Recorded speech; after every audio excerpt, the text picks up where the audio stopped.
আসসালামু আলাইকুম। এটা আমাদের একটা মক্তব। এই মক্তবে কিন্তু আমরা লেখাপড়া করেছি, আমাদের বাপ চাচারা লেখাপড়া করেছে। এই মক্তবটা হলো রামগতি উপজেলা, আমাদের পৌরসভা 1 নম্বর ওয়ার্ড।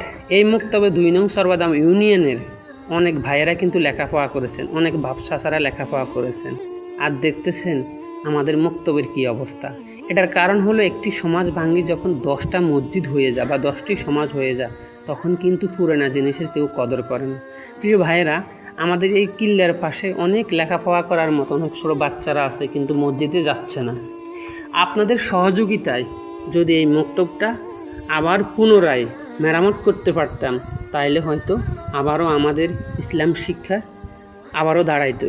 আমি স্ক্রিনে একটা নাম্বার দিব, বিকাশ নাম্বার। আপনারা যদি পারেন 10টি টাকা দেন, নাহলে এই ভিডিওটা শেয়ার করে কোনো দেবেন ব্যক্তির কাছে পৌঁছে দেন। দেখেন মক্তবের কী অবস্থা, ভিতরে দেখাইতেছি। দেখেন কি পরিস্থিতি মক্তবের। আসলে আমার খুব প্রাণ কাঁদে, কিন্তু আমার অর্থ নাই। যদি অর্থ থাকতো আমি একেই কিন্তু এটা ব্যবস্থা নিতাম। দেখেন আমরা আমাদের খাটিয়া, যেই খাটিয়া পড়ে যেই খাটিয়ায় উঠে আমরা শেষ বিদায় নেব এই দুনিয়ায় থেকে, সেই খাটিয়ার কি অবস্থা। আল কোরআন, যেই কোরআন আমাদের হৃৎপিণ্ড সাথে মিশে আছে, সেই কোরআনের আজ কোনো ব্যবস্থা নাই। যদি মুক্তাবের ব্যবস্থা নাই, কোরআনের ব্যবস্থা নেবে কে? মসজিদ কমিটি মসজিদ নিয়ে ব্যস্ত আছে, কিন্তু এই কোরআনের ব্যবস্থা করে না।